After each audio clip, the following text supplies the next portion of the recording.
जोंनि बे 120 टन जेनेखि क'क्राझार डिस्ट्रिक्टनि कनफारेन्स बे कनफारेन्सआ सोलिगासिनो दं मैयानिफ्रायनो सोलिदों। मैया जों माखासे प्रग्राम लाबाय DWC मिटिंआ जाखांबाय बेहाय माखासे रिजल्युसन लाबाय जोङो आरो बेनिफ्राय जोङो माबा लाबाय डेलिगेट सिटिं जाबाय डेलिगेट सिटिंआबो जाखांबाय बेनिफ्राय गोदान बडि फर्मेशनमोन गोदान बडियाबो फर्मेशन जाबाय टार्मेल मिटिंमोन नालाय दा बे जोबनानै थांबाय मैया ओमफ्राय दिनैहाय दा फुङाव प्रग्राम दं फ्लेग हस्टिंनि प्रग्राम बेबो जानानै थांबाय ओमफ्राय दा मार्टियार्सफोरनि बा रुंसारिफोरनि जेनेखि मान बावनाय बा फुल बावनाय बेबो जागासिनो दङ सोलिगासिनो दङ दा बेवहाय जोङो फिरफिला बिर होखांनायनि उनाव फिरफिलानि सायाव माखासे जेनेखि बुंथिनाय बा फिरफिलाखौ जोंनो मानो नांगौ फिरफिलाजों मा जायो फिरफिलानि सिङाव थानानै जों मा मावनांगौ समायखिराखौ बोरै लानांगौ बेखौ आं दहाय माखासे बुंखांबाय दा फिरफिलायानो जाहैबाय जोंनि आसोल फिरफिलाया बयबो नेसनावबो थायो बयबो अर्गेनाइजेसनावनो थायो दा जोंनि फिरफिलायाव माखासे दङ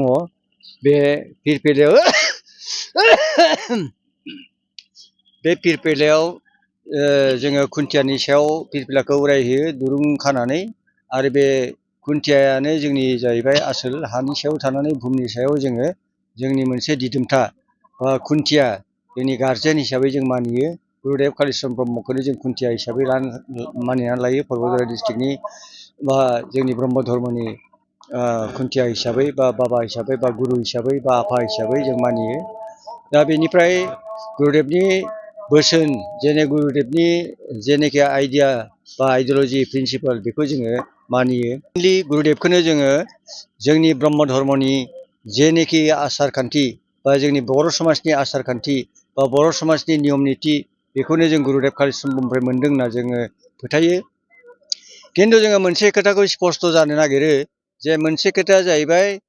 गुरुदेबखौ बारे बारे होनो बयबो होनो जे शिबनारायण परमहंसदेबनिफ्राय ब्रह्म धर्मखौ लाबोदों खिन्थु बेखौ जों नङा होनो बे मालाबाबो जानो हाया जोंनि नोजोराव खारन शिबनारायण परमहंसदेबा जोंनि बर' समाजाव मा आसार दं मा खान्थि दं मा नियम दं बोरै सोलिदों बेखौ बे जेबो मिथिया आरो फैयाखैबो नायफैयाखैबो खिन्थु ब्रह्म धर्मखौ जों मिथिनायाव 6था बिजाब होनदों शिबनारायण परमहंसदेबा 6था बिजाब जेनेखि लिरना गालांदों बा 6था बिजाब जेखौ लिरहोलांदों बेहाय जोङो खुनु लेखायावनो 6था बिजाबाव जोङो बे ब्रह्म धर्मखौ नुनो मोनाखै बेयाव लिरनाय दं मात्र ब्रह्म आरो धर्म ब्रह्मआ माखौ बुङो आरो धर्मआ माखौ बुङो बेखौल' लिरनाय दं खिन्थु ब्रह्म धर्मआ माखौ बुङो बिदि लिरनाय गैया आरो ब्रह्म धर्मखौ बोरै बोरै फोसावनांगौ बोरै बोरै फोसाबनांगौ बिनि खुनु जेबो लिरनाय गैया बेखायनो जोङो गुरुदेब कालिचरण ब्रह्मखौनो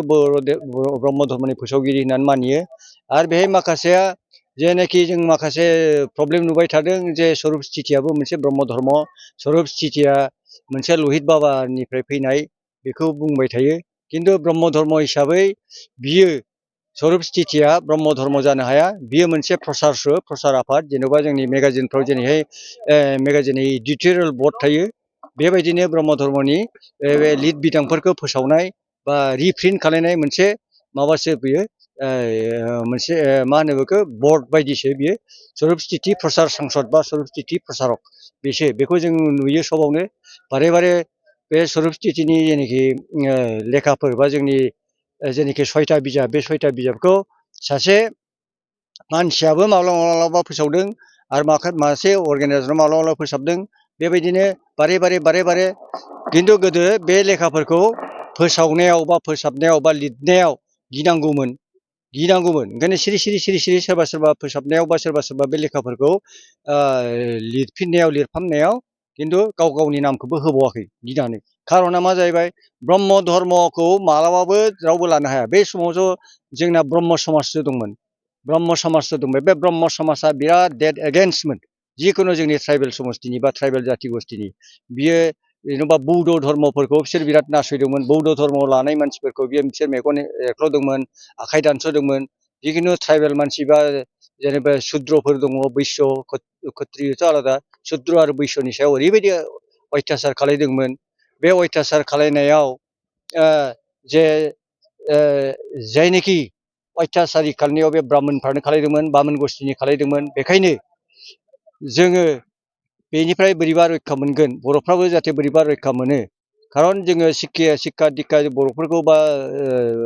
बे जायनाखि निच जाथि सुद्र आरो बैसोआ जोंखौथ' सुद्र बैसो साननानै लाबाय बे जाथिफ्रा खुनुदिन लेखा फरायनो मोना खुनुदिन मोजां खामानि मावनो मोना खुनुदिन जोङो धर्म शास्त्रखौ बिजाब फरायनो मोना शिक्षा दिक्षा लानो मोना बिदि लिरनाय दङ जयग'आनो मेइनमोन हिसाब मथे जयग'खौनो जोङो सब जायगायावनो एखे खालामनो जानांगौमोन खिन्थु जायगा नाय जायगा माबा जायनाखि प्रसारकफ्रा आलादा माबा जायगायाव गाव गावनि जेनाखि माबा आरोखि आइडिय'लजि बा गाव आलदा भाबै रिति नियम बा नियम दिहुनना लाङो मा जायगायाव हाबा हुखानि नियमा एसे आलदा श्राद्धआव एसे आलादा जायो ओमफ्राय माबा मोनसे जेनेबा फुजानियाव आलादा जायो आलदाखौ जोंबो नुबाय थादों जों बेखौ सेन्ट्रेलावबो रायलायो जोंनि परबजरा डिस्ट्रिक्टआबो बेखौ रायलायदों मैयाबो रायलायदों जे बोरै ज' जानो हायो नियम कानुनखौ बोरै ज' जानो हायो थारमाने बेहाय जोंहा माखासे नियम कानुनाबो थायो आरोखि समाजनि रिति निति नियम कानुननि थाखाय एसे बेहाय अलखद जायो जेन'बा लोक्षि फुजा सरस्वती फुजाफोरखौ न'खर खालायो न'खराव बे न'खरा गावनि इच्छा मथन गावनि गोसो मथन जाजानो लुबैयो खायसे दा जेखौ नाङा बेखौ होनाङाबाबो है बाबा बेखौ होदो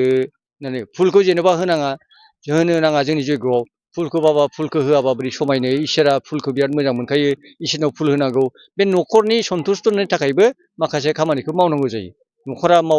जे बिदि नङाबा सन्थुस्थ' जायाबा जयग'नि खामानिया धर्मनि खामानियाथ' मानसिनि गोसोखौ सन्थुस्थ' खालायनाय बे सन्थुस्थ' खालायनानै जायाबा आंनि जयग' होनायाव बे सन्थुस्थ' जायाबा आंनि जयग' होनाया मा मुलाम्फा दं इसोरखौ बियो सिबिनो बोरै गोसो जानो बे हिसाबै माखासे जिनिसा एसे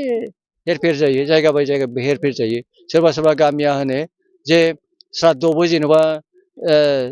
थाखा फैसाखौ सारनाङा बे बिराद समाजाव गाज्रि हुदा बा गाज्रि देखायनाय जायो खिन्थु जों बेखौ डिस्ट्रिक्टआवबो रिजुलेसन लादोंमोन जे थाखा फैसा सारनायखौ बन्द' खालामनांगौ होननानै जों रिजुलेसन लादों खिन्थु उनावहाय उफाय गैयिनि जों होनदों जे जेराव गोसो दं बेयाव सारजागोन जेराव गोसो गैया बे दोनबानो जायो बिदिनो होननानै जों एसे इजि खालामनानै दा बे हिसाबै जोंनि जेनाखि माखासेयाथ' आं दहायनो होनखाबाय मोनसे स्वरुप स्थिति होननाय बे स्वरुप स्थितिया माखासेखौ नियम कानुनखौ गारै इजिनिफ्राय इजि लाबोदों थारमाने बे इजिनिफ्राय इजि लाबोनायखौ जों नुदों बे बाराद्राय बामुनाइस जादों बाराद्राय हिन्दु धर्म हिन्दुइस जानो नागिरदों जोंनि बर'आ बेखौ लानो नागिरदों माखासे जोंनि ब्रह्म धर्मनिफ्रायबो खिन्थु गुरुदेब कालिचरन ब्रह्मआ हिन्दुइस जानायखौ नागारनानैसो हिन्दुइसआ बोरै बामोनफोरनि आखाइनिफ्राय खबजानिफ्राय जों बोरै गनो बेनि थाखायसो ब्रह्म धर्मखौ लाबोदों बर' समाजाव बामोनफ्राथ' बिराद नासयदोंमोना जोंखौ गावसिनि आथिंनि दै सुनायखौनो लोंहोदोंमोना बे समाव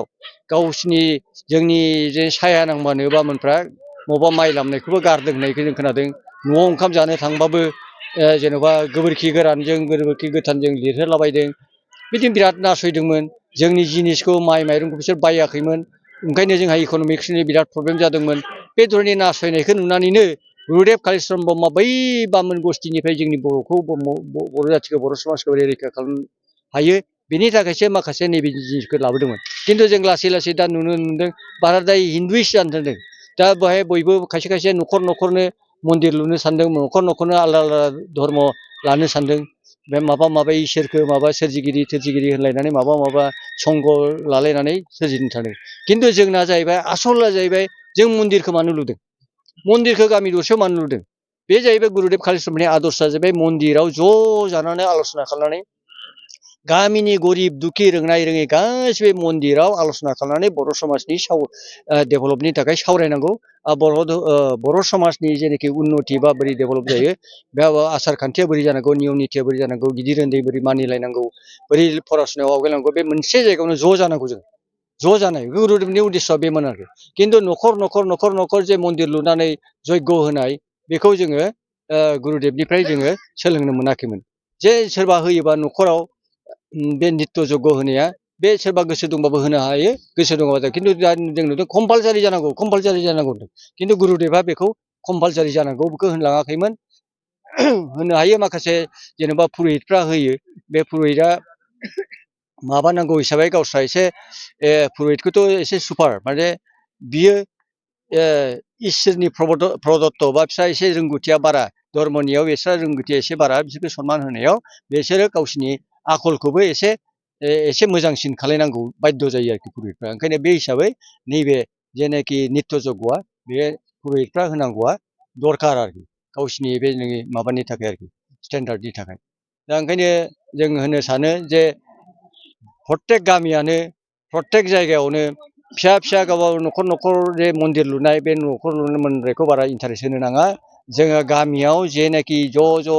फुजा होनो हायो, ज' ज' सावरायनो हायो, ज' ज' लैहोर लैहोर धर्म आल'सना खालायो, बेबायदिनो मन्दिरावसो जोङो जग्य होनायफ्रा बयनिफ्राय बेस्ट, बयनिफ्राय साबसिन। जों बेखौनो इनकारेज होनांगौ आरो बेखौनो जोङो ब्रह्म धर्मनि मानसिफ्रा फालिनाया मोजां। बेखौनो होननो सानबाय आं।